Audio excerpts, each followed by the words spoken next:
Okay, first, you already spotted it. I got you a gift. The last time, can you grab that, Spence? The last time we hung out, you told me a bunch of stories about, I say Oban, you said the right pronunciation was Oban. Oban, yeah. Yeah. Well, if you go to Oban, Scotland, that's what they say. I looked it up today. I had no idea. It's like a small coastal town in Scotland. Yeah. Beautiful so that's for you. Yes, Yeah. Rock and thank roll. you. Yeah, that's the good shit. I'll be sipping on that in a bit. Yes, sir. Yeah. Cool. All right. So Kevin Martin, thank you so much for making some time to hang out tonight. Happy to be here. Yeah, absolutely. So, I thought a lot about this conversation, kind of, we've spoken before, you've told me a lot of cool stories about your years in the band. What I thought would be cool is kind of going back to the beginning and trying to make our way through, most recently you guys just played the Greek, and you're now kind of on this like retirement, I feel like there's a lot of confusion maybe around what's going on. But anyways, so I saw that you had moved to Seattle when you were 14. Yeah. So, kind of take me back to just what that was like moving into that scene and then how you end up, starting the band and just getting into those early times. Well, it's my dad took a job with an old boss. We were living in San Antonio at the time, and it was middle of my sophomore year. And, my dad never really considered what was best for the family. It was just what was best for him and the family. So, and not that was anything wrong with it, but it was just that was the generation. My father was born in 1922, and so it was all about being the breadwinner, and the family did what Dad needed to do. So, my brother was a senior when we moved, and I was a sophomore, and moved us in the middle of our both years, which was fucking terrible, to a city that we knew nothing about.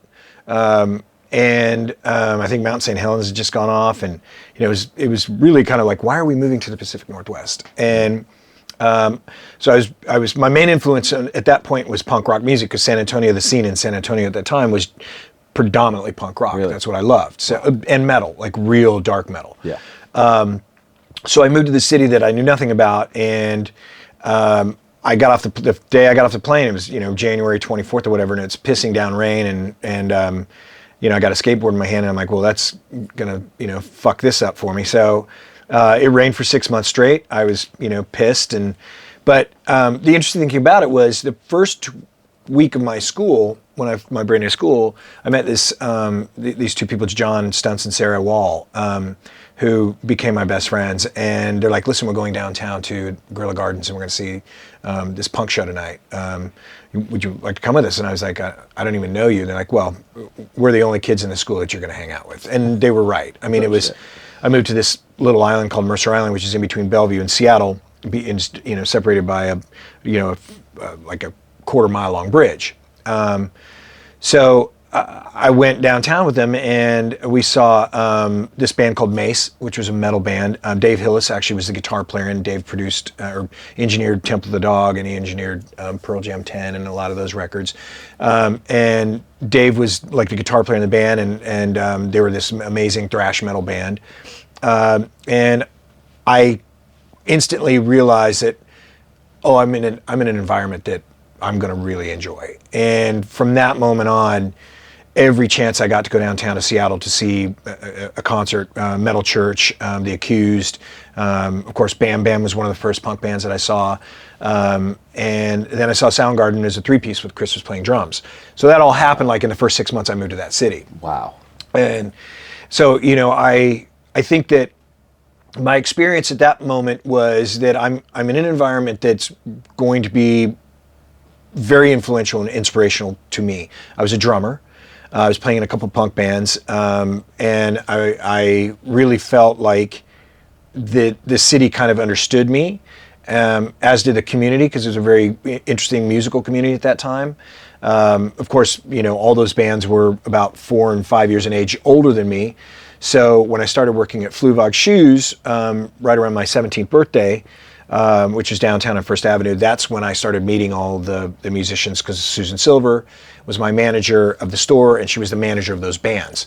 So they would come in for their flyers, and that's where I met Lane, that's where I met Andy, that's where I met Chris, that's where I met Stone and Jeff, and all those kind of, and the 7 Year Bitch Girls and the L7 Girls, and yeah, it was a cool scene. And but it certainly was something that I knew was You mean you could sense that there was magic there, Yeah. and that there was something that was bubbling. And we were actually rehearsing. My other band was rehearsing next door to Alice in Chains at the Music Bank, right around my 17th birthday as well. So, you know, it's kind of like Wow, so you're already like right there. immersed in it. Yeah. And Sean Kenny used to come over to my rehearsal room and knock on the door, and you got any drumsticks? I'm like, yeah, they're 7As. You don't like 7As? And he's like, well, I need fucking sticks. And Yeah. so that's how I met Sean the first time, and then Jerry shortly after that. And, So you're 17 at that time. You're rehearsing next to Alice in Chains. What?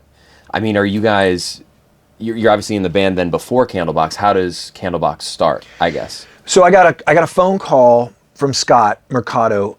Scott had played in a band with Kelly Gray and Jeff Tate, early '80s, I think it was called Realm or Myth. I can't remember.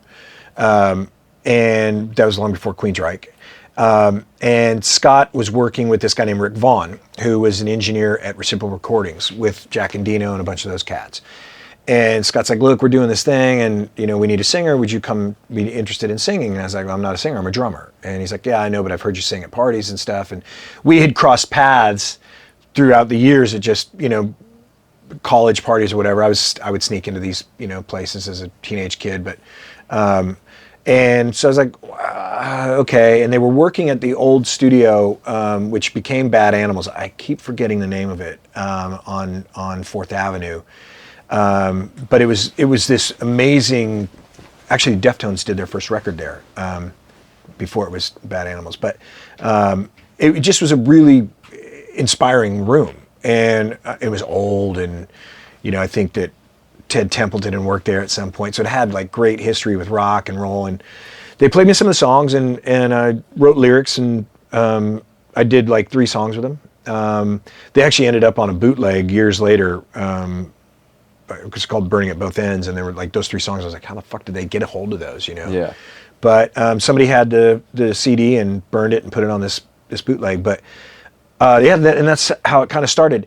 Rick quit shortly thereafter. This is right around, I think this is 1990. Yeah. So when you guys are putting these first songs together, what is the scene like at that time? It's crazy. It's exploding. I mean, yeah. I mean, I think Pearl Jam had just released 10, or was coming out. No, it was, yeah, Mother Love Bone had come out, and Pearl Jam was working on 10. Temple the Dog was out. A lot of those records were really moving and making a lot of noise, and Nevermind, and I think Facelift had already come out. I can't remember, but yeah. So I think for us, we were more of a blues band with Rick. We were called Uncle Duke, which is named after Hunter S. Thompson's character in Doonesbury, and we kind of had more of a Black Crowes, Stevie Ray Vaughan blues kind of vibe, which I love. I sing the blues. I love the blues. And so it worked. And Rick quit. Scott called Kelly. Kelly's like, I paint houses with this kid named Pete. He's a great guitar player. Pete came down to rehearsal studio, and he brought the song Cover Me with him, and a song called Pull Away. So we started working on those that day. And we had 5 of the songs that we had written with Rick that we reworked. We had a kid named Perry playing bass for us. Pete fired Perry on his birthday, which is about 2 weeks after Pete joined the band, and that's when I was like, oh, he's an interesting character. But I didn't know him. You know, the only guy in the band I knew was Scott. Yeah. So we needed a bass player. I called Sarah, my friend from high school, and she said, oh yeah, Laura's brother Barty plays bass. He's been in Ireland for the past 2 years on a foreign exchange program, but he's back. Yep. And he's at the UW, he's going to school.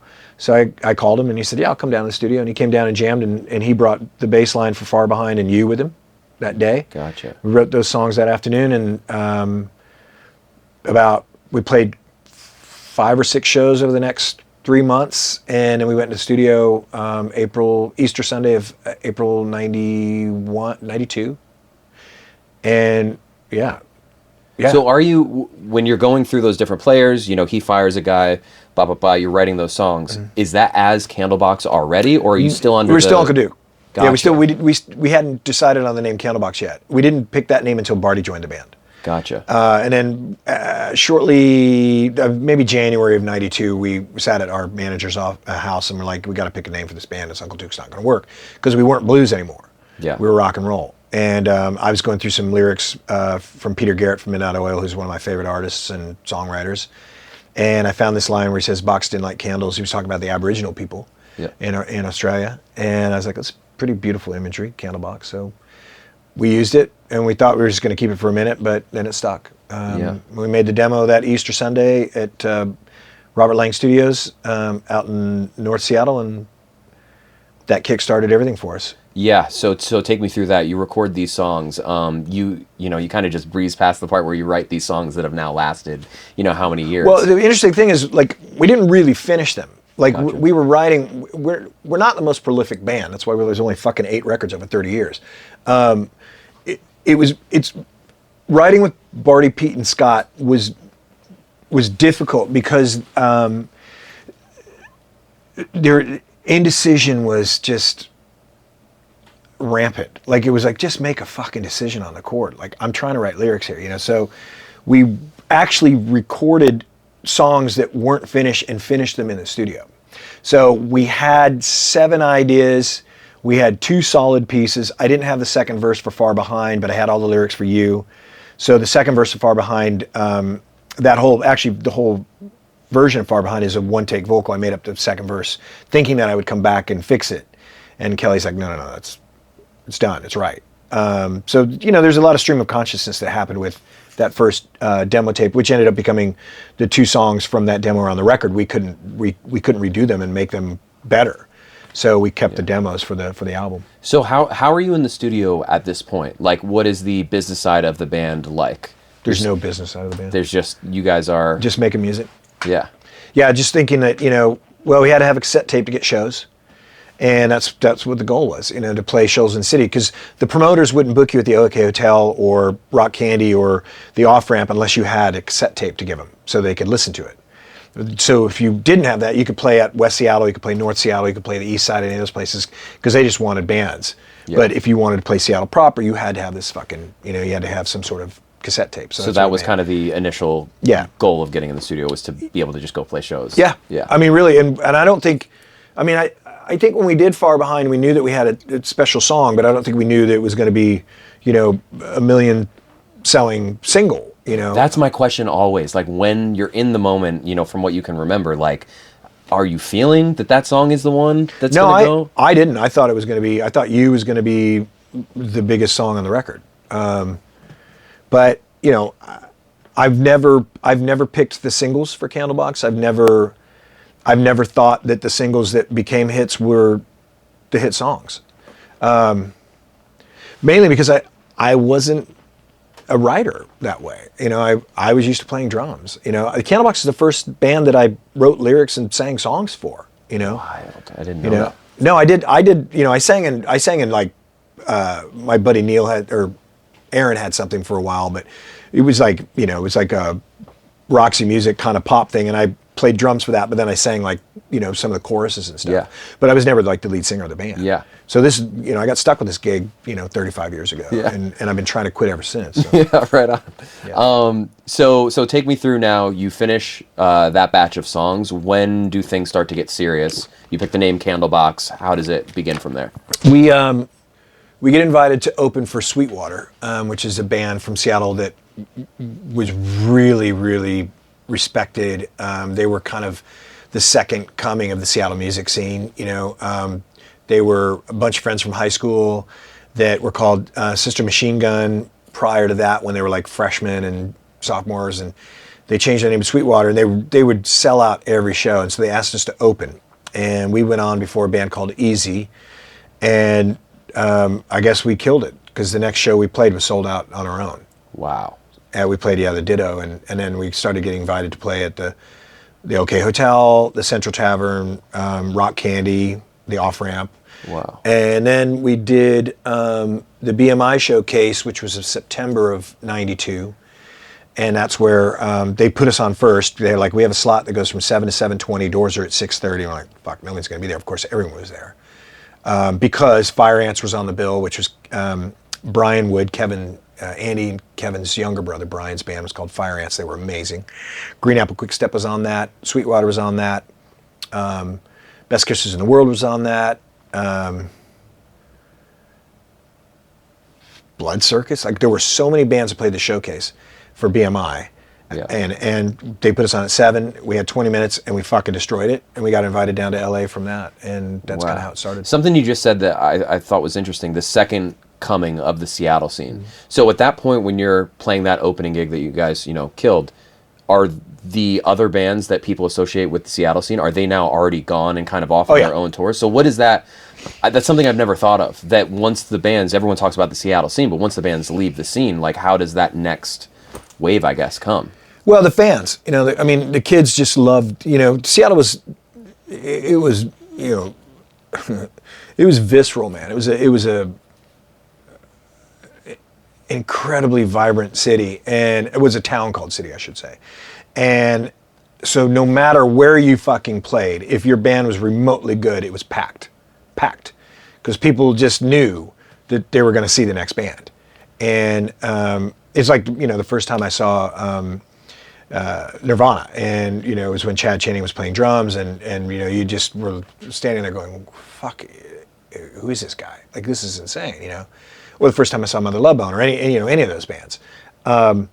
So you as a fan, you want to go to those shows. So it was, and Alice and Nirvana and all those guys, they weren't coming to these shows. None of those guys were coming to see any of these younger bands. They didn't want any younger bands, Candlebox is still kind of the redheaded stepchild of Seattle, the music scene. And even 30 some odd years later, And why is that though? Like, did you find yourself, one of my, main interests were when people do associate you guys in that way, when you're in it, are you thinking like we sound like these guys? Because I personally never have really thought the sounds were similar. You can tell that there's influence and whatnot, but like, are you thinking that as you're making that music, or are you just like, I'm being myself, I'm writing the songs that I feel, this is my band, and we're just doing our thing? 100%. Yeah, it was, Candlebox was all original. Like, there was not an ounce of, let's steal this riff from this band, or let's, it was, this is our style. Pete is a stellar player. Barty's a stellar player. Scott's a stellar player. I was probably the weakest link of all of them because I didn't have the years of playing my instrument as a singer. So, like, that's why I hate the first record, because I'm like, I'm such a better singer than that. Why did I sing like that? And it was just because I didn't know what I was doing. I had never sung in a band. I had no idea what it was going to sound like, on a record. Yeah. What I sing in this room right now is going to sound entirely different if you record it. Yep. And so for me, I knew we were writing great songs. I could feel it. The energy from those songs was amazing. And songs like Arrow and Don't You and Cover Me and Change, He Calls Home, which we wrote about the guy that lived in an alleyway behind my apartment in Seattle. All those songs, that first record doesn't sound like any other fucking band from Seattle. If closely resembles anything, it's going to be fucking Mother Love Bone. And that's because we're arena rock, and so are they. Candlebox is like the Journey from the Seattle music scene, Yeah.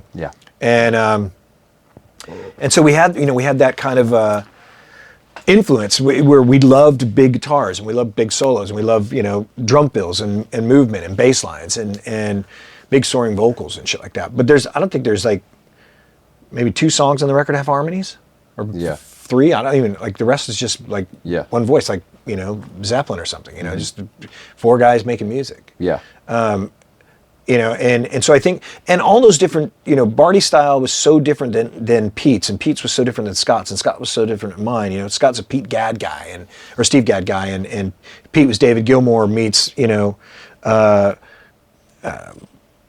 Iommi, and Barty was like Jaco Pastorius and John Entwistle.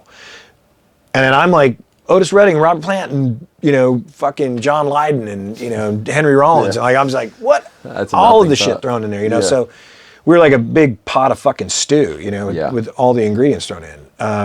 And so I think that's kind of why it worked. But yes, I think we knew that those songs, they were completely us, 1,000%. And it was interesting to make the second record because we learned a lot about ourselves from that first record, and we consciously went and did a complete 180 to not fall into the trap of making a second record that sounded like our first record. I'm so glad you said that, because I just recently listened through both, and that was the first thing I know. I was like, this really is a hard change. Yeah. So that was intentional. That's good to know. Yeah, we threw it in reverse and backed it up and said we don't want to do that record again because we knew that if we were going to have any opportunity to continue with our career, we had to grow as a band. Yep. And when we were writing Lucy, and the interesting thing is the demos are so much better than the record, which, it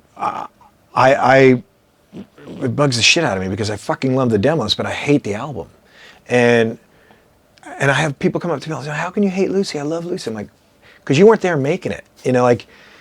We were so fucking disjointed as a band at that point. So I'm surprised we even got it done. Yeah.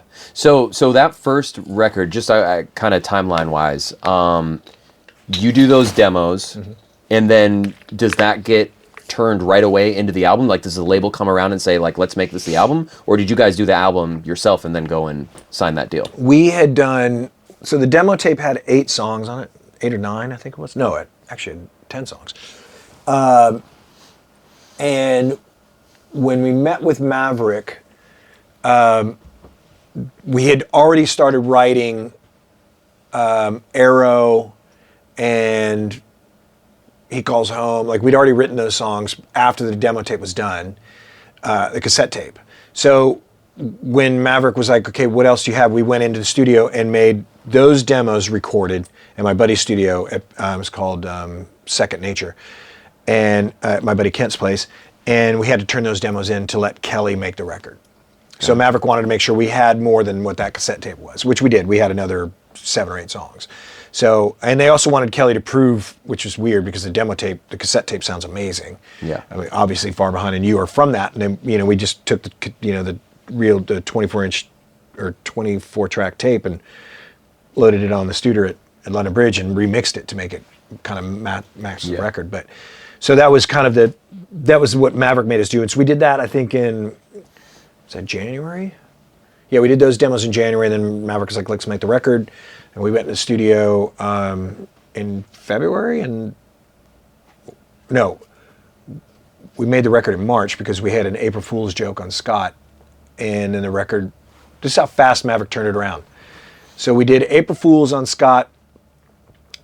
We finished recording April 5th or 6th, went to mastering, and then the record came out July 23rd of 93. Wow. That's a crazy turnaround. Yeah, really fast turnaround. Was that just everybody was hot on it and knew that, like, it was going to be something? Well, we were the only band on Maverick. Oh, yeah, you were the first ones, right? Yeah. So Maverick was able to go to Warner and say, look, our calendar's clear and we want to put this out in July. So Warner Brothers was like, yeah, sure, no problem. Which is, for anyone who doesn't know, Maverick went on to sign huge bands. Deftones, Alanis Morissette. Were Queens on? Queens of Stone Age? No. They had the Rentals. Queens was initially signed to Loose Groove, Stone's label. Gotcha. Their first record came out on Loose Groove, and then I think they went to Columbia after that. But no, Maverick had like Prodigy, and they had a lot of failures as well. But we paid the rent for the first 2 years, and then the Deftones came out, and then of course Alanis Morissette blew up, and Maverick became like a force majeure. Is that what they call it? Yeah. It was unbelievable. Alanis did to that label, and it was nuts. Yeah. This is when I finished the 14 bottles. I remember that story. I was telling my mom because my dad got super into Oban. Yeah. Thank you. Yeah. It's one of the best scotches in the world. I mean, I don't like the peaty stuff, so. And that's like, the that's Lafroig like and all that crap. I can't do that because it tastes like dirt to me. Yeah. Ooh, there you go. That's a lovely sound. Thank you, sir. Mm-hmm. Oh, it's a lovely sound. Look at that. So I'm curious, going through all of that, it seems like the moves were quick. You're writing the songs, you're going to record, now you're signed to a label. Was there ever a moment where you're like this young kid and you're like, this is happening, like this has been a dream, and like now it's coming true? Yeah, I mean, I think the first tour, you're in a van, and it's you, 8 of you against the world. There's 4 in the band, and a tour manager or front of house guy and 2 techs, and You were out there doing your fucking thing. You know, we played a show in Madison, Wisconsin to 7 people. That's you know, crazy. it was the opening band and 3 staff members. Jeez. You know, but the beauty of that was you're in Madison, Wisconsin playing a show. So who the fuck cares? You know, like, and I mean, I grew up on Kiss and that shit. You know, I Kiss Alive was my first record that I bought. And, you know, so I always dreamed of being, you know, in a band that became a touring, you know, I could become a rock star, you know, but the thought was I was going to be a drummer, you know, doing that. So I could leave anytime I want. I could go fuck yourselves, I'm leaving. But being a singer, you can't do that. And so I think that it was probably, well, there was a moment we were driving through Montana. We were headed to that Madison, Wisconsin show. And I woke up early in the morning, it was about 5 a.m. And the sun was coming up, and I was listening to my Walkman, and Space Boy by the Pumpkins came on. And I realized I'm really fucking lonely. Like, even though I'm surrounded by my friends, when you go on tour the first time, it's a shock. I mean, it is incredibly lonely, and you struggle with weird emotions like, fuck, do I want to do this? How much longer is this going to take? You know, how long is the drive? Like, everything that goes through your mind is just chipping away at you. It's a weird experience. But then, you know, the record started moving, and the single took off, and the video was doing well, and Change was the first song, and people were paying attention to it, and we did the Jon Stewart show, and we went on tour with Living Colour that fall, and we came back to Seattle and we sold out 3 nights at the Paramount that fall. Record came out in July. The only other person that sold out multiple nights at the Paramount in Seattle was Madonna. Wow. We're on her label. She sold out 2 nights. We sold out 3 in like 15 minutes. And everyone in Seattle, and this is a true story I'm about to tell you. Do you remember the band Grunt Truck? Nope. Okay, well, Ben, who was the singer for Grunt Truck, was also the singer for a band called Skin Yard. And Skin Yard was one of my favorite bands. And a lot of people, like, maybe your podcast listeners will know who they are, but Ben was this brilliant artist, and I was a huge fan. And we saw it the 3 nights. The first night, I go down to the off ramp, or to the Frontier Room, which is this bar on First Avenue. It was great. And I walk in, and my buddy Dave Hillis is like, "Hey, you want to meet? Ben's here from Grunt Truck." I'm like, "Fuck yeah, I want to meet him." So he walks over and says, "Hey Ben," and Ben's like, "What's up, Dave?" And he goes, "This is my buddy Kevin. He sings for Candlebox. He wanted to meet you." And Ben goes, "I got a question for you."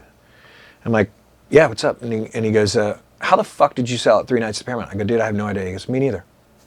And he wouldn't shake my hand. And he turned around and started talking to his friends again. And I was like, wow, fuck, you're a dick, but I still love you. Like, I was like, yeah, what a dick. But I understood at that point, I understood exactly who Candlebox was in Seattle. We were always going to be that band. What? But why was that? Like, because no one knew who we were. They thought everybody thought Courtney Love said we moved there because our management on our label thing said on the record was like, you know, Los Angeles. So everybody thought we moved there from LA. Yeah. Nobody bothered. I saw so much shit when I was reading through this. I'm like, and I just knew from having previously talked to you, I was like, oh no, I know that's actually not. No one bothered to ever fucking ask us in Seattle until we did the Lucy record when Charles Cross, who ran the Rocket magazine, put us on the cover, and we got to tell our story about, you know, where we were from and who we were. And then all of a sudden it was like, well, that's just, so what, you know? Yeah. Which, whatever, it doesn't fucking matter. I mean, we have those records in Seattle selling out the Paramount 3 nights in a row in 15 minutes, and then our New Year's Eve show at Mercer Arena in '96 was sold out in like 2 minutes, and you know we did well there. The fans from the city loved us. Yeah. You know, the bands, it took them a while. Like even those bands that we came up with, Sweetwater and Green Apple Quickstep, we asked them to go out on tour with us a lot of times, and they said no. You know, because they didn't want to open for us. But when you're doing arenas, 15,000 people, why are you saying no? Yeah. And I went to, you know, Adam Seisler from Sweetwater, the singer. It was the spring of '94 or '95, and I said, listen, we're going out all summer, and they're arenas, and you need to fucking come.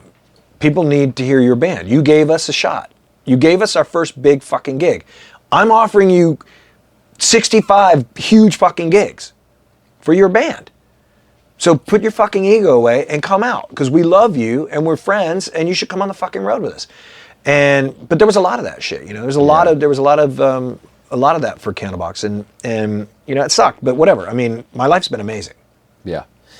You touched on something I want to go back to, the mental side, your first tour, those feelings, emotions, to connect that to today. I feel like every time I open my Instagram, I'm scrolling, I see canceled tours, I see people talking about mental health and all these things, and it's something that I've found to be super interesting, of just where the mental health side of touring connects to the, I need to now cancel the tour, but then connects to the letting the fans down, but then the fans can't be hard on the person because it is a real thing.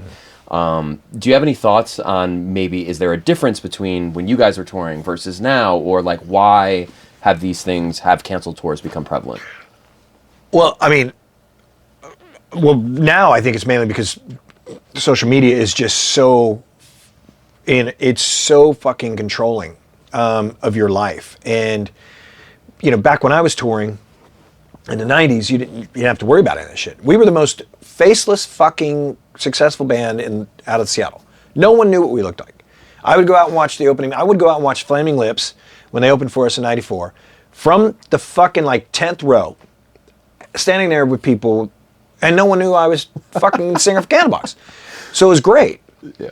But, you know, there are those moments where you crack. Like I said, you know, I'm laying there looking out, and the sun's rising and over the mountains, and I'm like, I'm fucking lonely.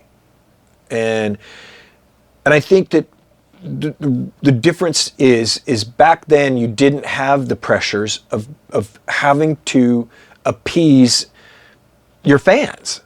It was like, fuck you if you don't want to fucking come see us, or fuck you if you do want to come see us. I don't care. Well, I'm playing the music. Now it's like, hey, we're playing somewhere, and you know, if you guys want to come hang out with us and do VIP and all this shit, and I fucking hate those things, but they're great because then you get to meet people.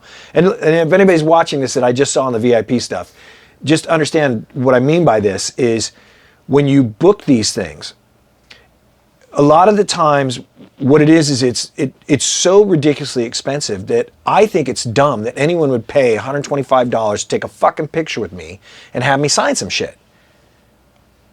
I don't do that. I think that's dumb.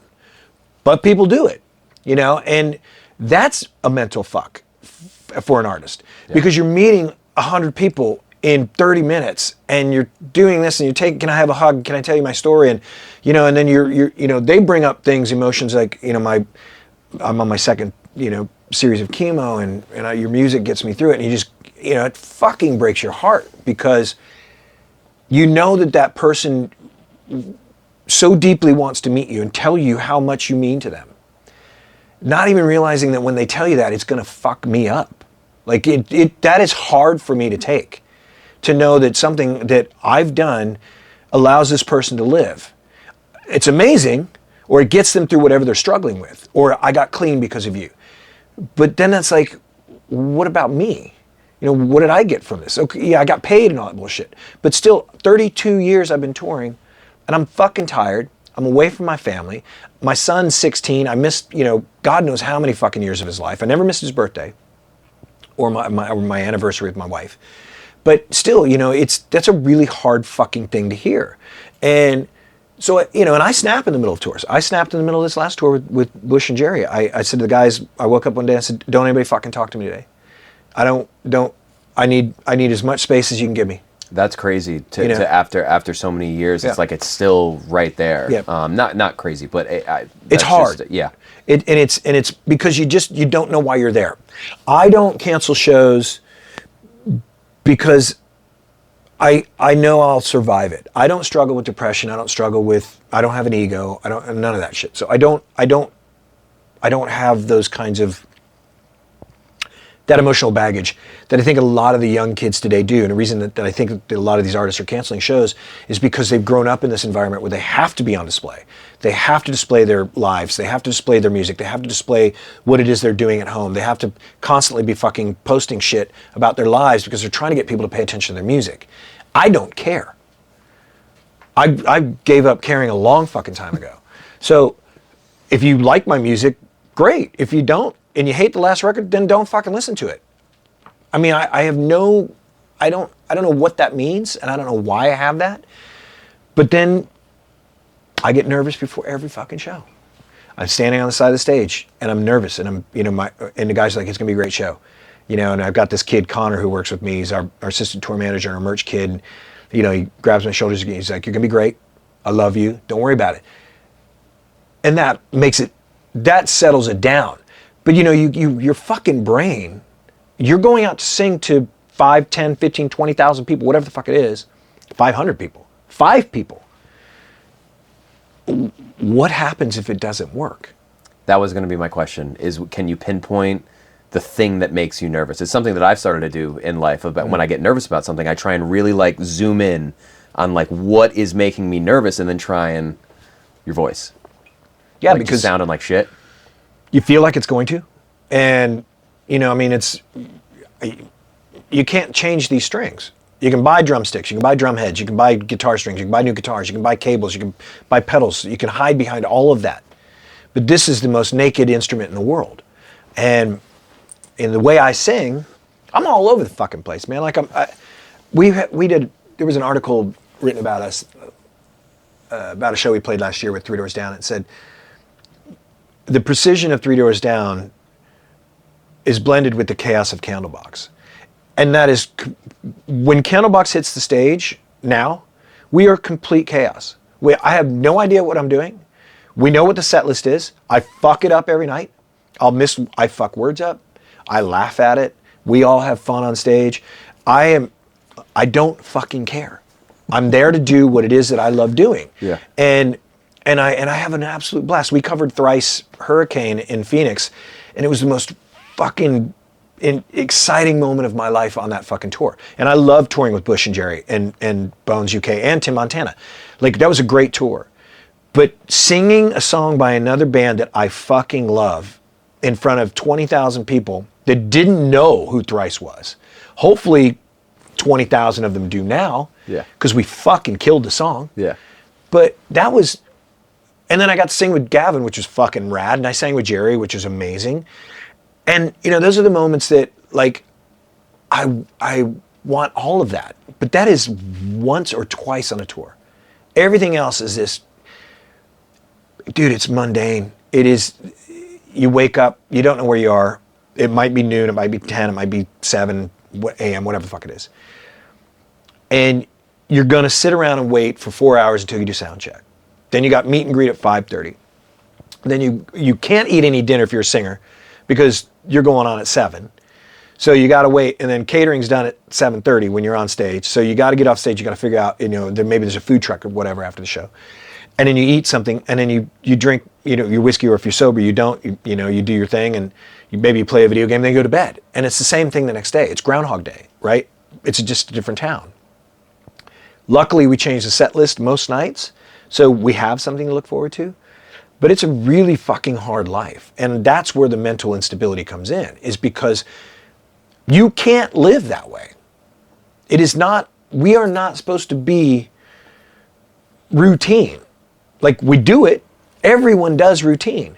But we are a species that we want to fuck shit up. And we want to chase things, and we want to run fast, and we want to drive fast, and we want to swim, and we want to dive, and we want to scream and yell and and sing at songs and go out on weekends and party and all that shit. But when you're stuck in this rut of being a touring musician, it fucks with your head, man. And I every day I see that, I feel so fucking bad for those bands, because, or like Chappell Roan, what she wrote. I was so in awe of her saying, fuck you, I don't owe you shit. I love that. It was amazing, because she's the first artist who's fucking said it. Truly. And she's so huge right now. Yeah. And she's so amazing. Yeah. I heard her last year, a friend played something, I was like, what the fuck is that? And he's like, I don't know, it's on my playlist. It was like, I pulled it, it was that, Hot to Go, or whatever, it's Too Hot to Go, whatever. And I was like, who the fuck is this person? And I just dig. I was like, oh my God. And I love that she just put it out there. It's like, leave me the fuck alone. Yeah. You can't just come up and hug me. I don't owe you shit. Yeah. And very rock and roll. It is, man. Yeah. And that's, John Lydon's the same way. Yeah. Fuck off. Yeah. Don't come talk to me. And don't call me John. Yeah. Don't call me Johnny Rotten. You don't fucking know me. Yep. And And I admire that. You know, I said that years ago, you know, to labels. It's like, fuck you, I don't need you.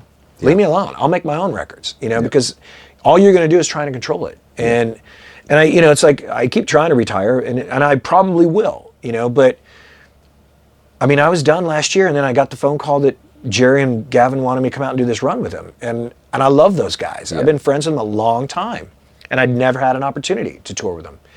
So I said to the band, I was like, you guys want to go out, you know, for the summer and have some fun? And they're like, yeah.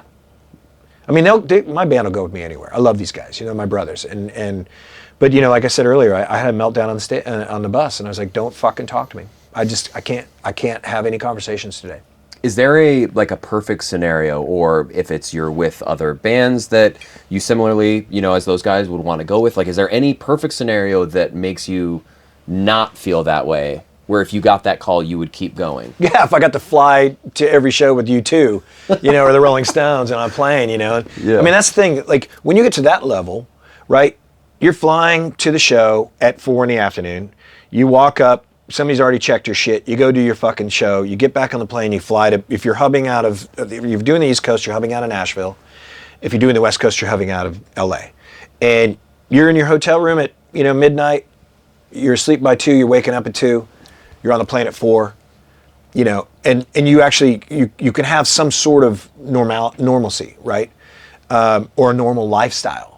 Even though that's not normal, it's still more normal than being on a fucking bus with 8 people you can't get away from, you know, or 9 people or 10 people. Some buses, 12 people.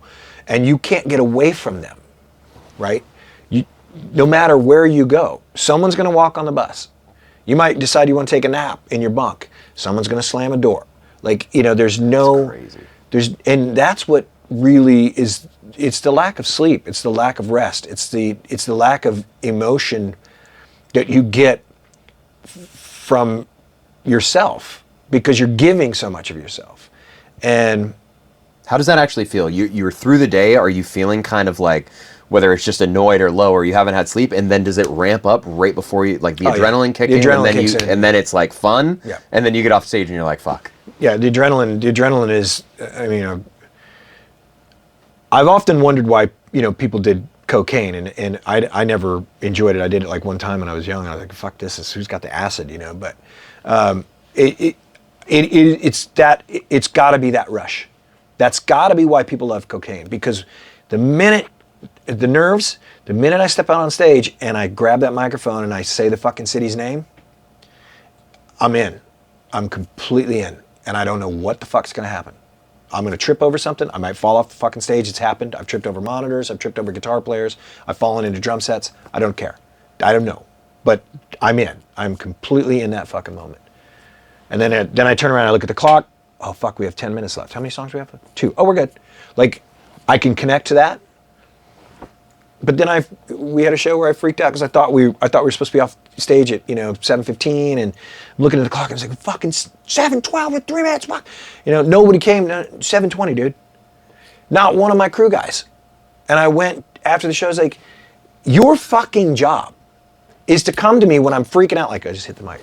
When I'm freaking out and say, just walk out on stage and go, dude, you're good. I don't care if the fucking crowd sees you. Just come out and say, you got fucking 7 minutes. Because my mind is, I've been doing 7:15 for 3 months now, or 2 weeks, or 7 weeks, or whatever the fuck it is. And I see it, and I'm gonna fucking, if I fuck Jerry show up, or Bush show up, that'll ruin me. Yeah. So that's another fucking thing that comes in your, you know, and everyone's playing that game every night on stage. Every musician that's up there, I don't care who they are, they will tell you the same thing. They are playing that time game. How much time do you have? How many songs can you fit in? Are we on time? Are we playing in time? Are we playing in tune? Are we playing in key? Is he singing the right words? Where the fuck am I? That's your whole show.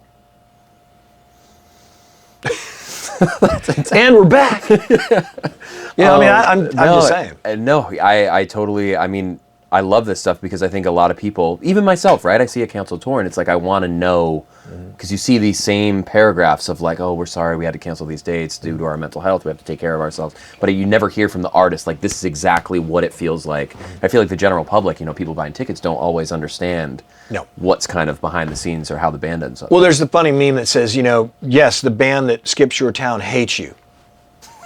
Like, you know what I'm saying? They do it because they know you and they hate you and they don't want to come to your town. Like, people say, why are you never fucking come to Baltimore? We were just in fucking Baltimore. What are you talking about? Yeah. But, you know, we live in a world where information is, we have the most powerful computer in the world in our hands, and somehow people miss the show, or they're mad at you that, you know, you didn't come to their fucking town, or, you know, or they're mad that you're canceling the shows. They have no fucking idea that our day, we have shitty days just like they do. And if you're having a shitty day, just know that your favorite band has had the same fucking shitty day. The girlfriend said something on the phone that pissed them off, or they're like, go fuck yourself, I never want to see you again, or the wife said that, or, you know, your girlfriend plays in another band and she wants to know why you're taking pictures with, you know, girls at your fucking show. All that shit goes on, man. Like, and then your bandmates get mad at you, you know, or I get mad at my bandmates, you know, like, you played that fucking part wrong, you know? Yeah. Like, it's a fucking head game, dude. Chappell Roan had a clip that I saw where she's on stage. I don't know where she's at, but she is basically saying to the crowd, and she kind of breaks down a little bit. She's like, I'm having like a really tough time with all of this. And this was like even months ago, right as her, you know, career is skyrocketing. But she's still on stage and she's kind of expressing that. Yeah. Where do you think the line is between getting through it, getting up on stage, going through it, but with the crowd, versus canceling shows and getting to that point where you're like removing days off the calendar? That's a good question. I think it comes with age. I think that the artists that have maybe a couple decades under their belt understand it more than the younger bands, but we've seen a lot of those bands that have decades under their belts. Jane's Addiction, you know, I mean, the funny thing about Jane's is, and a lot of people don't know this, but like all those first 3 records, they were all written in 1 year, and then they released them over consecutive, because didn't know that. Yeah, after they wrote 35 songs, or what the fuck it is that they released, they never wrote again. Wow. I mean, because the band was a fucking mess, but early on, Eric Avery's was so fucking talented. He brought all those bass lines. You know, all your favorite fucking Jane songs are all round bass lines. Stephen Perkins is a genius. Navarro and fucking Perry. Great band. Completely volatile. And I mean, I was not surprised that happened. I saw Jane's back in the day, you know, back in the late 80s in Seattle. And that band was every ounce of punk rock that punk rock is. But, you know, Perry's got a lot of demons, man. And also, guys that are sober that tour, that's a hard fucking gig, too. You know, when you're around a guy that's drinking all the fucking time, and you're trying to fucking keep shit together, that ain't easy. And so, maybe the line is that if you don't come from some sort of normalcy, strong family or strong friends or close relationships with people that your support group is there for you, and you're on your own, it's a scary fucking place to be. I feel for Chappell, man. Like, fucking Lollapalooza, dude. She had 100,000 fucking people singing to her at 5 p.m, whatever fucking time. Yeah, set the record. I mean, that's fucking incredible. insane. That's insane. And she deserves it, man. She's fucking brilliant. Yeah. So, yeah, maybe, I don't know what the line is. I mean, I honestly don't. Listen, I think if we knew, we could tell everybody out there, hey, bands, this is the line, and when you start to feel this, you know, call this doctor, or, you know, like something like that. I don't know. Call 1-800, get help. You know, I don't know, but it's hard out there, dude. It is, and I'm not making fun of it, because it really is. There should be, you know, musicians, our union's shit. The musicians union is complete shit. Does nothing for any artist. Don't pay dues to the musicians union, because it's bullshit. They don't protect you at all. There's no fucking health care. There's no mental health care. Music Cares is a great fucking, Erica Cruzen. I mean, she's one of the best in the business. She handles so many You'd be amazed at how many fucking rock stars she deals with on a daily basis that are struggling with mental health. Because you give so much of yourself to these people, you think it's for you, but in reality, it's for an audience that loves you. And they want more and more and more, and they will take and take and take from you, and you'll give it stupidly. Because it's a disease, you know? Being a rock star it's a drug, man. It's a fucking disease. And it's fun as hell, but it's also boring as shit and fucking awful. It's a hard life. I don't mean to laugh. And we're back. Sorry about that. No, I love it. I'm just rolling, man. I'm just fucking. No, you're great. Do you need more? You good? I would love someone. I feel like I'm just gonna fucking spill the beans on this whole fucking business because it is so fucking unknown. You know, my manager is Chris Cornell's old manager, Amy Decker. She's married to Peter, Chris's brother. And, you know, she got the text the night that he killed himself. The text said, "I love you, I'm sorry." Wow. You know, and can you imagine, like, the best looking, greatest fucking voice, most respected Seattle musician. Everyone looked up to him. And he still could not fucking get away from it. Crazy. Just could not shake those demons. You know, because the pressure is enormous. It's a fucking enormous pressure. And that's where it is. And that's when I ask about the line, because it's easy to look at some of these younger folks and it's like they get, you know, the management, they'll sign a quick deal, they'll put out these songs, and then they go viral on the internet. So then an agent comes around and they load a schedule up. Yep. You'll see people who haven't even been on their first tour yet, and they have US and UK dates. Yeah. I'm like, what the fuck? Yep. And it's like, does the agency not even look at any of that stuff? So then I think about where that line is, and because you want to promote mental strength as much as mental health, like how do you know, kind of work through those things and develop good habits and all that positive stuff, and you want to push them, but then you're Chris Cornell and you've been pushed for so long, and like, does that all work together to push you to that point, you know? Yeah, I think it does. Yeah. I mean, I do. If you have an ounce of insecurity, it will compound itself tenfold as you continue to progress in your imposter syndrome is a very real thing in the world of rock and roll. And I know that it's probably a term that gets used a lot in this world because of, you know, TikTokers, and, you know, I've had imposter syndrome moments in my life, you know, where, like, when I sang with Jerry, there was a part of me that was like, I shouldn't do this, because Lane was a good friend of mine, and I was very intimidated by stepping out there with someone I'm friends with, singing a song that chorus is one of the most famous fucking Seattle rock choruses of all. Everyone knows that fucking song. And Greg, who's singing with Jerry, Greg from Dillinger Escape Plan and now in Better Lovers and all that shit, he's a fucking phenomenal singer. And we became fast friends on this tour. He's a fucking lovely guy. I love that kid, man. He's fucking talented beyond. But stepping out with a microphone in my hand, I was going, what are you doing? What are you doing? You fucking stupid. Are you fucking stupid? That's what I kept thinking to myself. And why? Of course I have every right in the world to step out there and sing that song. I'm a singer. I'm a successful singer. I've been in a successful band, whatever that fucking means. But I have every right, if somebody asks me to come do that, to go out and do that.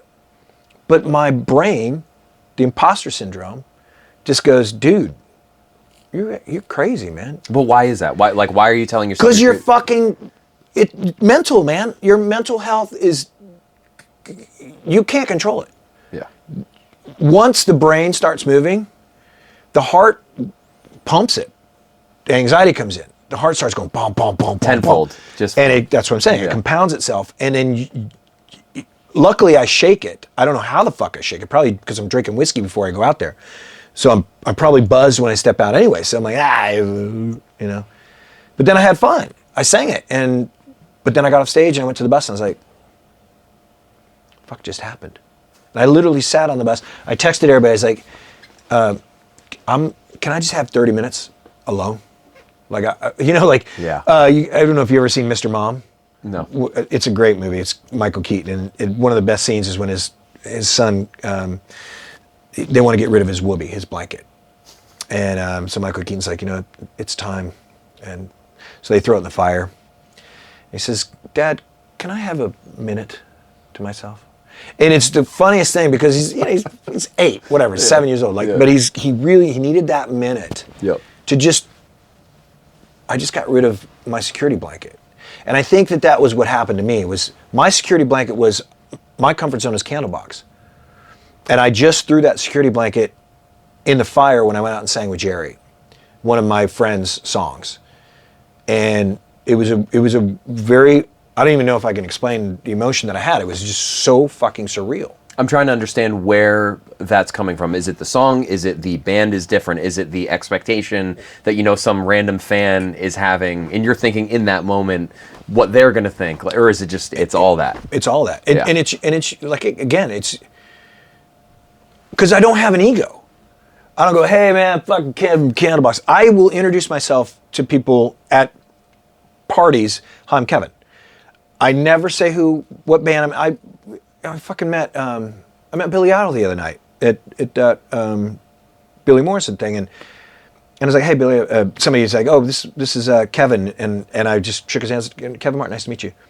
And then they lean over. He sings for a band called Candlebox, and Billy's like, oh, Maverick Records, and I was, Freddie was my manager for a while, and I was like, yeah. It's like, well, how you been? I was like, well, now I have to have a fucking conversation with you, like, but I don't have that ego. I don't have the ego where I step out and go, I'm the fucking shit that killed Elvis. A lot of singers have that. I don't have it. I get nervous if somebody asks me to come, like Gavin asked me to do Come Together by the Beatles with him. I spent 3 days learning that fucking song. I know that fucking song. But I was like, fuck. It's Gavin's tour. There's, 7,000 fucking people out there. And I better fucking sing it right. And I sing it my way, so it's just a weird, I don't know. In both situations, singing with Gavin, singing with Jerry, I mean, how do you feel about it? Thinking back on it, like, did it go well? I loved it. It was a blast. Oh, it went great. I mean, everybody's like, that was fucking awesome. Like, there's videos all over the fucking internet. And I think it's hilarious because, like, back in the day, none of that shit happened. I used to go out and sing with, the Flaming Lips when they would do Under Pressure, and Wayne Coyne is like, a fucking giant now, a superstar. But when they were opening for us, Steven was playing drums and Ronald was still on guitar and Michael was playing bass and Wayne was the singer, and they were doing She Don't Use Jelly and all those songs. And now he's this massive, reputable, ethereal, ambient, brilliant songwriter, but I would get nervous going out and singing with Wayne, it's like, and it was my tour, those 15,000 people there to see me, and I'm out getting nervous going to sing with this guy. Like, I don't know what it is. I just don't have that ego. I don't have that, like I said, I'm the reluctant lead singer. I would much rather be a drummer. If I were a drummer, my whole life would be different. I'd be smoking cigars every goddamn day, and I'd drink a lot more whiskey. But it's a weird thing that's happening, and I mean, I've answered it 17 different fucking ways, and you could probably edit it together, but I don't know. It's confusing. Yeah, no, that's all right. I want to circle back to even this logo, the Little Longer Goodbye tour.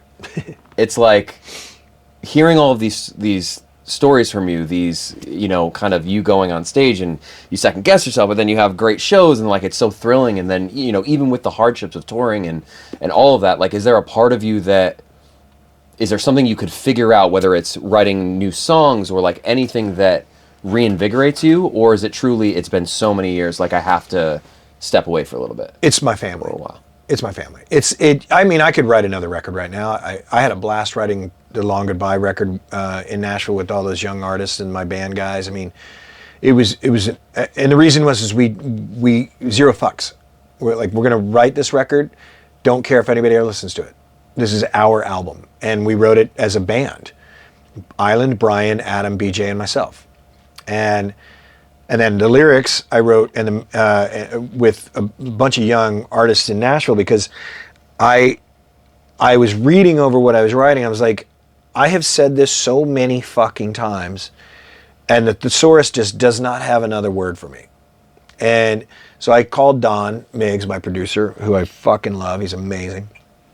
And I said, I need some outside writers to help me with my lyrics, because I'm just at a point now where I feel I'm not saying what I want to say. Because he understood that what the record was really from the beginning to the end of my career. So it's all those stories are moments of my life that have happened over the past 32 years. And the record only deals with my musical career. It's not my childhood or anything like that.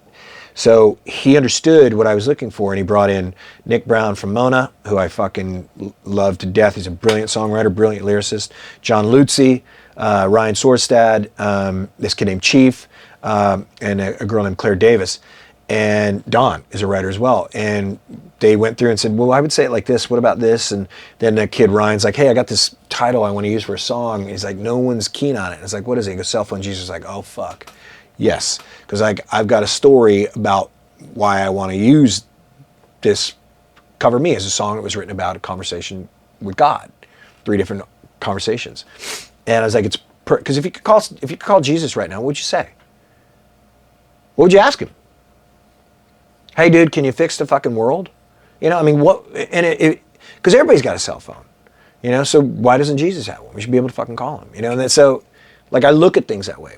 And so lyrically, I needed someone to help me tell that story in a different way that I had told previously in my career. Interesting. So it was amazing writing with these artists. And so I would do that again in a heartbeat, but I just don't want to do it anymore. It's done for me.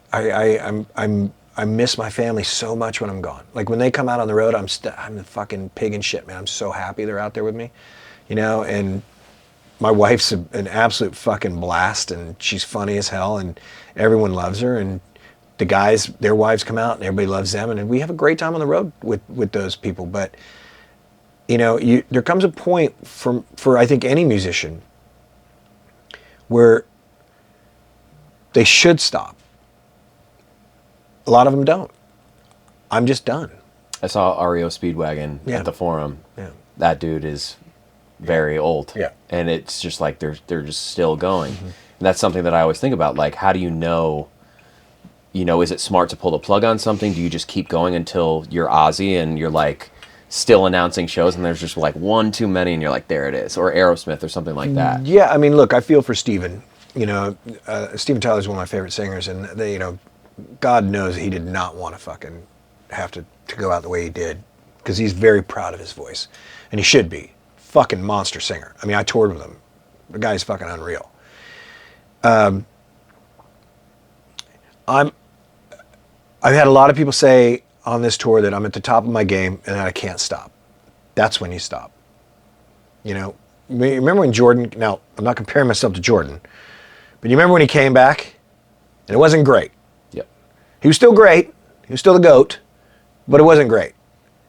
And he knew it. And I'm done. I don't want to go out there and the fuck, my voice is fucked. And then those videos just circulate. Yeah, it's like, and he shouldn't be singing, or he should stay away from the fucking, catering tent. Like, I have an ego when it comes to my, physical appearance and my voice, but when, that's only because I don't want my feelings hurt. Yes. But, so, I think that artists should, but a lot of it is, it's all they know. It's been their livelihood. It makes them a living. I went and saw Foreigner, and there wasn't one single member of Foreigner in the fucking band. Jason Bonham's playing drums, and I was like, well, anybody in the band from the fucking original band? Nope. Yeah. Boston. It's a weird thing. So I think that for me to go out at the top of my game is the way I want to do it. If that's where I'm at. Yeah. So, and I guess that's genuinely how you feel. So it's like, are there just no more shows? Like, what can fans expect? Well, I still perform. I have a charity that I do called Riptide Society, which is for at-risk youth and young adults in the foster care system. That will be something that I will always do. And I'll perform at that. I will do any number of charity gigs I'm ever asked to do. If it's 30 minutes, 45 minutes out of my schedule to raise money for something good, I don't mind doing that. Do you think you'll write it all? Like, will even on your own? I'll pick up a guitar and I'll write, but I'll never record again.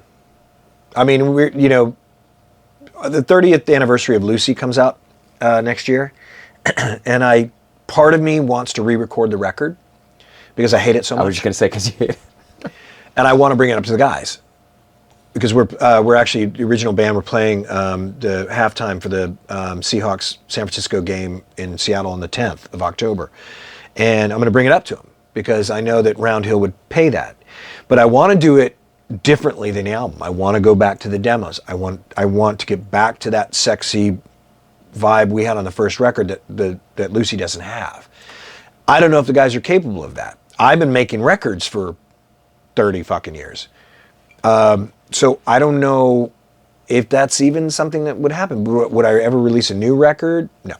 The sexy vibe of that first one, what would you describe that being? Like, what are the elements that made it the way it was? It was, the whole record's groove oriented. Yeah. There's such a fucking disgustingly beautiful pocket rhythmically on that record. Yep. Because no one was doing cocaine. Which is, Lucy was like, yeah, you guys been doing cocaine a little bit, and I mean, that's, it's public knowledge. So, I mean, nobody's gonna be shocked that, that I said that. But when you make a record when you're under the influence of cocaine, it's, you end up sounding like Arcade or Arctic Monkeys, or, like their first record was like, you look good on the dance floor. Yeah, of course you do, because you're fucking coked out of your mind. But I think that Lucy, I would like to re-record that record just to see if we can capture what it was that we had attempted when we were writing the demos. And it would be an interesting re-release because it would be an entirely different album.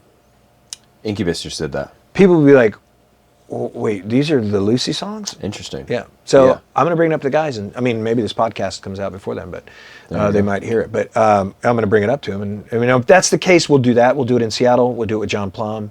Wow. That's exciting. Yeah. Very cool. Yeah. But that would be the only thing that I would record. Gotcha.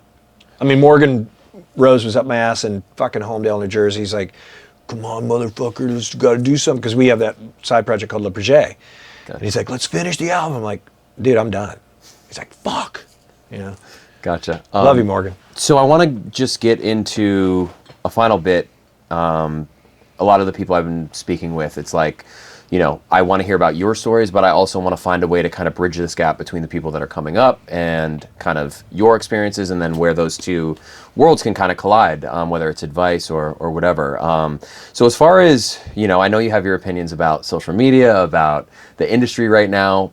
If you're a band coming up, for example, Jim, whose studio this is, he's working with a band called Return to Dust, and they just got signed and doing a ton of great stuff. What would be your advice for guys that are just getting started, just got a deal, like just hitting the road? Well, if they got a deal and they're hitting the road, then just protect yourselves. Take time for yourself. Take walks. Learn to meditate. Sit in the grass. Sitting in the grass is one of the greatest things in the world. Like, grounding yourself is, take your shoes off, your socks off, and just ground yourself. It's a really fucking hard business. You're not protected. No one's out to protect you. They're there to make money off of you. That's why you're going to work. Your manager's going to take their 15%, your agent's going to take their 10%, so your 25% off the top's gone. Play as many fucking shows as you can. Play all the fucking time. Tour with anyone. Open for anybody. Just any opportunity you have to play music, for people to hear you. And trust one another. Respect one another. Give one another the space that they need. And if you feel overwhelmed, tell somebody, I feel overwhelmed. I'm not sure if I got the capacity for this. It's because you're up against 100,000 bands. I mean, fuck, how many how many records have been released this year? It's astonishing. So if you think you're gonna fucking stick out, you're probably not. You've got to make yourself stick out. How do you do that? Fuck, I don't know, man.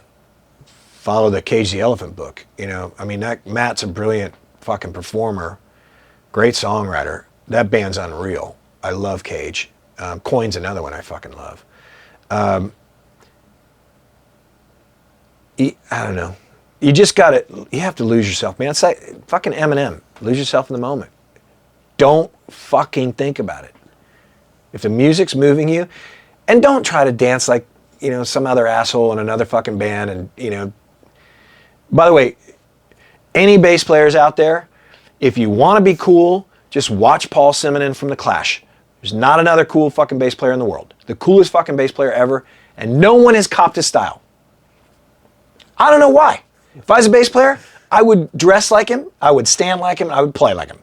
Coolest bass player ever. Paul Simonon from The Clash. But like, you know, I mean, that's the only person that I would say emulate, because there's nobody more punk rock. Joe Strummer is punk rock because he was Joe Strummer. He wrote all the songs. You know, Topper Headon's my favorite drummer in the world, drummer for The Clash. But if you watch Clash videos, you watch Aerosmith early videos, you watch Led Zeppelin early videos, you watch any of those bands, it was all about the moment and being in it, not worrying about whether or not you had the right fucking jeans, the right shoes, the right shirt, any of that bullshit. Because none of that matters. At the end of the day, the music is the only thing that fucking matters. The song and what you're giving to that fucking audience is the most important thing in that fucking moment. And it should be the most important thing to you. And if you're thinking about how you look, what your fucking hair looks like, or any of that bullshit, it's a waste of time. And that's just my opinion. So take that, and then... And we're back. Yeah. I saw you in an interview, you were talking about $1,500 a day for a tour bus. It's like, that is kind of daunting to me, because getting in the bus and going is like that next level from maybe you're in a Sprinter van and there's 8 of you. It's like getting to that point is like, but I just don't understand like how to be a band at this point, because there's no amount of money that can fund that level, because you're barely maybe going to break even. Yeah. If you're younger guys, it's like, you know, you obviously have like a quadruple platinum fucking record, and that's still the game. Yeah. So how does that, like, how does that's the only reason I get tours, is because of that fucking album. I think that, you know, the thing is if you're on a budget as a band, you know, you don't need a tech for every fucking member. You need a front of house guy that's really good. You have to have a guy that can mix you, that knows how to make you sound better than the band you're opening for, better than everybody. You need that fucking front of house guy. If you got a front of house guy that does tour management as well, fucking hire him first. That's the best fucking advice I can give. Second tech you need is a guitar tech. You don't need a drum tech. You can move your own fucking drums. But if you have a guitar player and a bass player and another guitar player, you need a guitar tech, because he's got to handle a lot of shit. Drummers can do their own shit. My guys, we have one tech. We have one front of house guy, one tour manager. He's the same guy. And we have an assistant tour manager that does merch. And there's 5 of us. There's 8 on the bus. And we've been doing that for fucking years. And my guys love it because they get a huge bonus at the end of the tour, because I don't have to pay a bunch of fucking techs. So they don't mind moving their stuff, you know? And at the end of the day, if you got a good front of house guy that knows what he's doing, he's gonna have everything fucking patched for you anyways. So you're just gonna set your drums up and get ready to play. You can set your guitar up and, you know, make sure your pedals are working and shit. But really, the front of house guy is your most important person in your band, you know, because he's gonna make sure you sound good. And ask around when you hire him. Has anybody heard him mix? Is he a good mixer? Do people like how the band sounds, you know? Because you got to sound good. Because what you hear on stage is not what the audience hears. It doesn't. You can sit there and fuck with your amp all day long. The minute you put a microphone in front of that fucking cab, if it's not placed in the right place, it's going to sound like shit anyways. Yep. You know, and even if it's placed in the right place, you're probably not a great guitar player anyways. So you're going to struggle through the fucking song. It's going to sound like shit anyways. So have a good sound guy who can make it sound good, you know? Yeah. Budget. Merchandise is very important. Make sure you got enough. Don't overcharge for it. I love to be from the school of Fugazi, where t-shirts are $10 and tickets are $7, but you can't do that in this day and age. So you've got to really be smart about your merchandise. Find a good merch company that will give you shirts, 4-color process with a discharge for $6, not 10, not 12, because you're going to have to probably match what the other band's doing, which is $30 to $40 a night, for a t-shirt. Wow. So you really got to be smart about that. You need a great fucking business manager, somebody you can trust, and you really need somebody to tell you what to do with your money.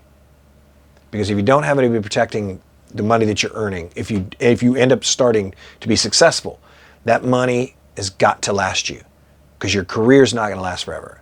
I made a lot of great investments at a very young age, and those have sustained me. And those, from 99 to 2006, when I couldn't do Candlebox, I lived off of my investments, because I didn't get royalties from 2000 to 2014 because I had to sign a contract to get out of it. 14 years. Yeah, it took me 14 years to pay back $250,000, which I never got. But the contract with Maverick was, if you want to leave, you have to agree to pay back the fourth advance, your quarter of the fourth advance, but we're not giving you the advance. That was the only way they'd let me off the contract. Why not fulfill the contract? Because I couldn't. I wasn't Candlebox. I didn't own the name. We owned it as a band, but the guys had quit. Gotcha. So you're at this like... I'm like, you guys, I can't fucking make a Candlebox record. Yeah. You don't understand. Yeah. You didn't sign the name. You signed the band. Yeah. We own the name as a band. I can't go and do a Candlebox record. Yeah. Legally, I can't do it. Yeah. So they kept me I was doing demos, paying for them myself. Wow, that's what a fucking weird spot to be in. Yeah, it was terrible. So I lived off my investments. That's how I survived for 6 years. Wow. Or 14 years, I should say, because when we got back together, we weren't getting, $30,000 a night. Our guarantees when we got back together in 2006 were like $6,000, $10,000 a night. Yeah. What was that trajectory like? You guys get back together after all of that stuff with that deal. That's totally new members, right? No, it was the original band. We got back together. Fully back together. Yeah. Oh, wow. 2006. Gotcha. We went like this. Really? Yeah. Gotcha. Crashed pretty fast. Yeah. Interesting. So, it's like I don't know how far back we want to go down memory lane. It's I'll go as far as you want. Well, no, I don't mind. I don't want to touch on any of that stuff. It doesn't bother me. It doesn't. I mean, our story's not any different than a million other bands. Yeah. That's why I'm saying, like, as a band, if you're asking me about young bands, the advice is give one another the space they need. You need. Take time for yourself. Is that some of the things that you Yes, we did not do that. I mean, it was... And we were a boy band, literally. Like, we didn't know one another. We got thrown together and made a record, sold 4 million copies. Yeah, it's not like the high school sweetheart No. dudes that are like, whatever, you guys just got in. Alice which is a testament. Alice and those guys all grew up together. Yeah. Jeff and Stone and all those guys grew up together. Like, all of them had history with one another. Yeah. We figured one another out on a fucking world tour.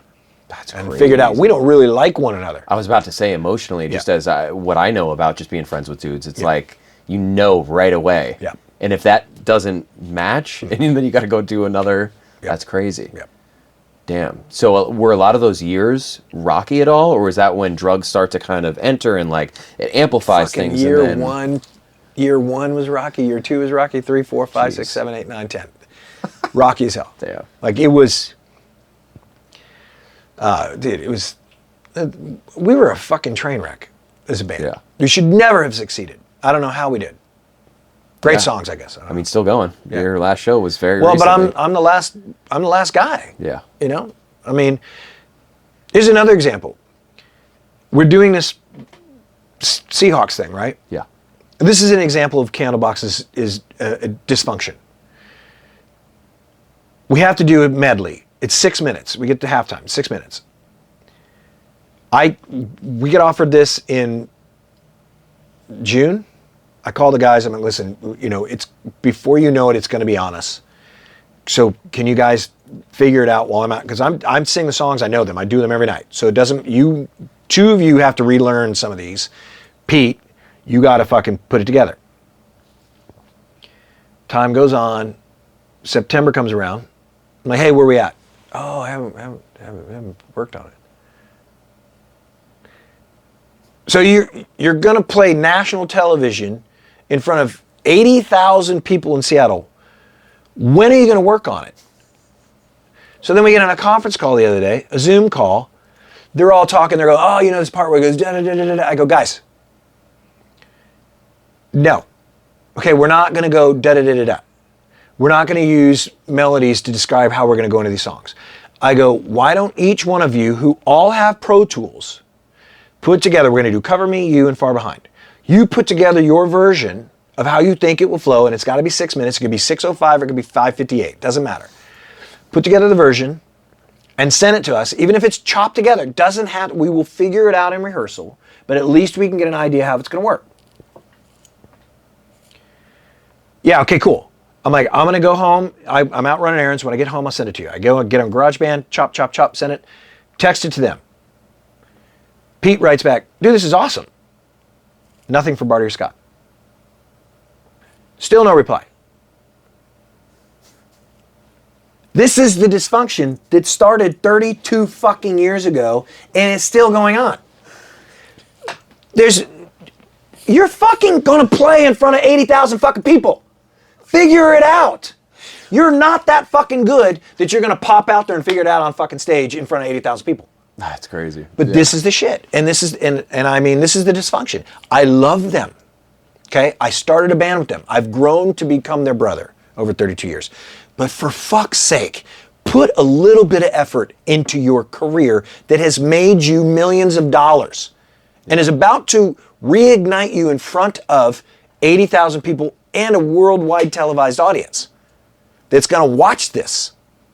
Yeah. Which could be a great opportunity for the original band. But they don't think that way. Yeah. And this was always the problem. And I mean, when the documentary comes out, like I say at the beginning of the documentary, they're going to say I was a control freak. And each one of them, separate interviews, oh, he's a bit of a control freak. Like that's tough because this is why. Yeah. Okay, 32 years later, it's still the same shit. I will show you the text. Like nothing from Barty or Scott. Wow. And they still haven't sent their versions. Wow. And it's September 19th, right? What's today? No. 23rd. Yeah. Yeah. I mean, I can't even know what fucking day it is. Okay? So we're 2.5 weeks away from this fucking football game. Can I be totally honest with you? I wasn't sure if this was a past story or... No, this is... a Zoom call the other day, and I was like, holy shit, I think you're talking about, like, this is now. This just happened. Holy fuck. I'm not... This is no fucking lie. Wow. And this is why Candlebox was the happiest accident the four of us ever fucking had. Yeah. Because I've said it before, we really probably don't deserve it. I was about to say, you look back on this seemingly very positively. In the sense of... Well, it's given me a career. Yeah. But do I deserve it? I mean, we're not fucking prolific, man. Like, we just aren't. I think that we were all four very, very lucky. And those guys are happy to just collect those fucking royalty checks, you know? But, you know, like when I didn't get royalties from 2000, 2014, they all did. Because they didn't have to get out of the contract. I was the key man, you know? And so for me, to emotionally put that aside and get back together with them in 2006, knowing that I still wasn't going to get royalties. Wow. To put the band back together and go out and do tour dates, it was hard emotionally. Like I was like, you guys are doing well. Like, oh, new car, nice. You know, I don't have that. Wow. Yeah, can you... The key man clause, I'm going to be totally honest, is a little bit confusing to me on how those deals work. Shannon Hoon was the key man for Blind Melon. Kevin Martin was a key man for Candlebox. Kurt Cobain was key man for Nirvana. There's always a clause that the one member that can't get out of the deal has to stay with the label if the band breaks up. Wow. So you're there fulfilling... I was fulfilling a record that was never made and an advance that was never given to us. Our advance was $1 million. I never got $250,000.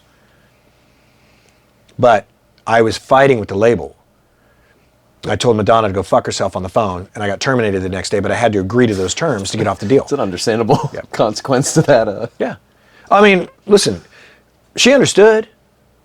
I was like, you're locking me into something I can't deliver, and you're fucking me. Like, it's been 2 years. I can't make a fucking Candlebox record. Let me off the fucking label. You don't need me. You got Alanis, you have Deftones, you got Prodigy. Like, why the fuck are you hanging on to me? Just let me go. Go fuck yourself. Oh, okay. Click. I got terminated the next day. But I had to agree to those terms. Wow. And there's something very rewarding telling people to go fuck themselves, especially when they're your boss. I feel like a lot of lead singers. But it cost me, cost me a lot. It cost me financially 14 years of my life. Is that a regret, or like, is there any other way that goes down? No, no regrets. Yeah. Not at all. I had to do that. I was going to say, like, what was the other option? None. Yeah. They were not letting me go. I mean, Neil Young, his story, he kept delivering shitty records until they finally like, fuck, go away. Yeah. Because he knew there was the only way they're going to fucking let him go is because he kept making really bad records, costing them a fortune that he wasn't going to recoup. And they were, at that point, they were like $2.5 million into the guy, and he had 7 records that were just horse shit. They finally said, fuck, go away. Yeah. But he's Neil Young. Exactly.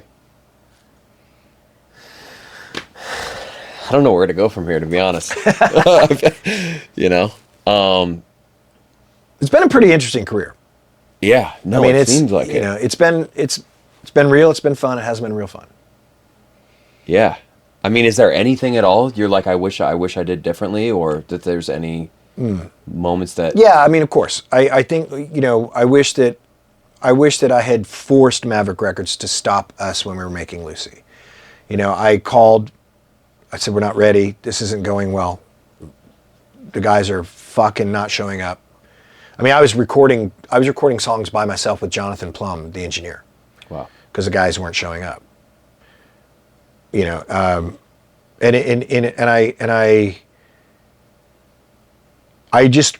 should have forced Guy to step in as a A&R guy and just say, listen, guys, let's just stop. Let's take some time. You two go to fucking rehab. Scott, figure out what you want to do because you're not happy. And I'll just wait for you when you're ready. But I didn't do that. You just kind of pedal to the metal at that point? Well, I did call them twice. I told them it wasn't working. They're like, oh, you're going to be fine. I'm sure the songs are great. Jonathan Plum, who still owns London Bridge Studios, is like, look, we'll get it done. We'll get through it. But it's like, I don't want to get it done and get through it. I want a great record. And this isn't a great record. Because there was no Far Behind on it. There was no Cover Me. There was no You.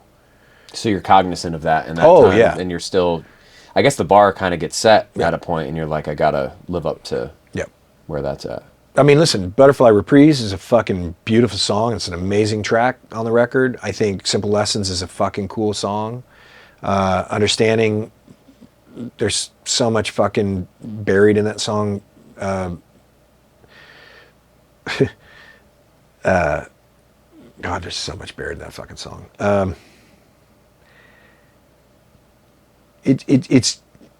We've made records that we shouldn't have made, but we've also written amazing songs that people haven't heard, and it's I mean that's the downside of releasing a record that the whole world loves. They don't want to hear anything else, and there are a lot of bands that have done that. I mean, Pearl Jam 10 is still considered the greatest Pearl Jam record. Nirvana's Nevermind is the greatest fucking Nirvana record. Alice in Chains' Dirt is the greatest Alice in Chains record. I mean, it's Super Unknown is, the list goes on and on and on. But as the artist, I'm sure that Chris would have said, Super Unknown's great because it had Black Hole Sun on it. But Loud Love was a brilliant record. Ultra Mega OK was a brilliant record. I'm sure Jerry would say, I prefer Sap, or one of the others. But, at that point as the artist, it doesn't really matter what you think. Your audience is going to tell you whether or not you matter anymore. Does that fuck with you at all? It did at the time. Not now. I don't give a fuck now. But at the time, Yeah. Oh, yeah. I was like... dude, I was driving today and I was thinking how rock and roll is one of the interesting exceptions. You do something for so long, and normally when you're doing something for so long, you get much better. You're the wise man, and like the thing that you do at the old age is like what people remember you for. But in rock and roll, it's oftentimes that first thing that you do at such a young age, so raw, so effortless, in like the weirdest way. But then that's the thing 30 years later that you have guys front row like drooling over, can't wait to hear. Yeah, and I mean that's. I think any band that has a very successful first album always struggles with that.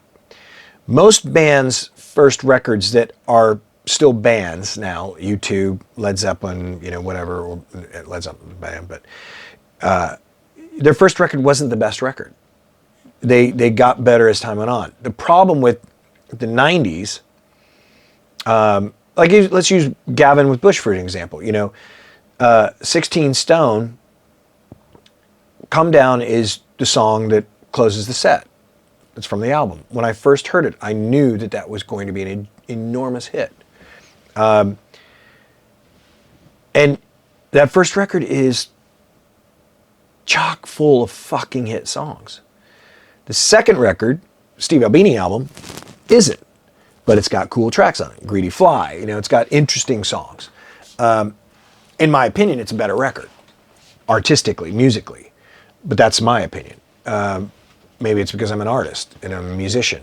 I think that you run into that with bands that have really big first records.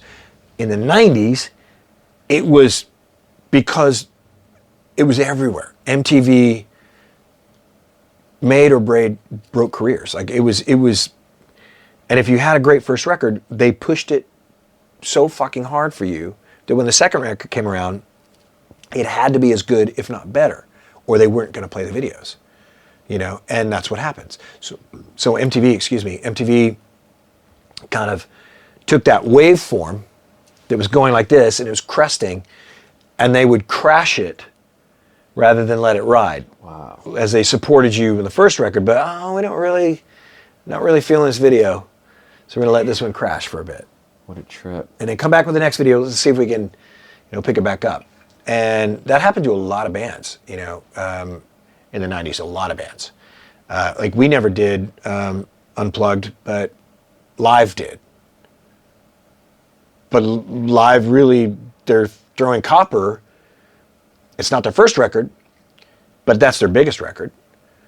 Why is Live doing Unplugged? Well, because we were from Seattle, and they already had Pearl Jam. They already had Nirvana. They already had Alice. So we weren't going to get Unplugged. But Live was, because they were the only band from Pennsylvania that was doing anything at the time. So, all of that was, a lot of that was, it's that kind of corporate game you have to play. Gotcha. All right, last bit.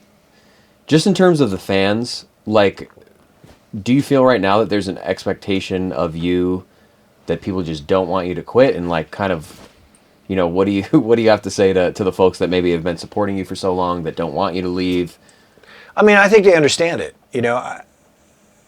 Look, they know I'm gonna fucking play shows. Like, it's not like I'm never gonna fucking play a show again. I mean, so I may never tour again. I may never make another record again or any of that bullshit. But I will play shows, and I will be at.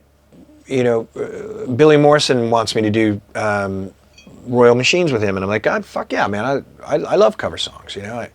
I love doing that sort of stuff. And that pressure's not on me. I don't have to produce that. I don't have to be responsible for a ticket. These are corporate gigs, and Billy and Brett Scallion. Brett's one of my best friends. I love him to death, and if I can go out and play shows with him, fuck yeah, I'll do it. But what do I have to say to him? Is it's like, I hope you understand where I'm at. I've just given 32 years of my life away, not for free, but there have been moments where it's been for free. There have been moments where it's cost me emotionally, physically, financially, a fortune. I just played Australia for the first time, and I came back $20,000 in the hole, but I wanted to play Australia. touring Europe. We haven't spent enough time in Europe. I would love to spend more time in Europe, but that's probably not going to happen now, you know? And I'm sorry, but I have to live my life, and you have to live yours, and the music will always be there for you. You know, if you want to hear Candlebox, it'll be there. You know, if you want to see us, there's videos all over the fucking internet. You know, I mean, Michael Myers' actual name is Dean Thoreau. He lives in, I believe, Indiana. I mean, I don't know how many fucking concerts he's posted from the front row, front and center, from the rail. There's probably 50, you know. So if you want to watch Candlebox, there's videos, you know, and it's way cheaper. Yeah. Because, I mean, tickets for this, you know, we just played the Greek, man. Like, I had to buy 12 tickets for guests. That cost me $2,000. Holy shit. Wow. For 12 tickets. Do the math. That's crazy. Like, that's fucking nuts. Right? Yeah. And I paid that. Yeah. That was me. Damn. So, you know, it's time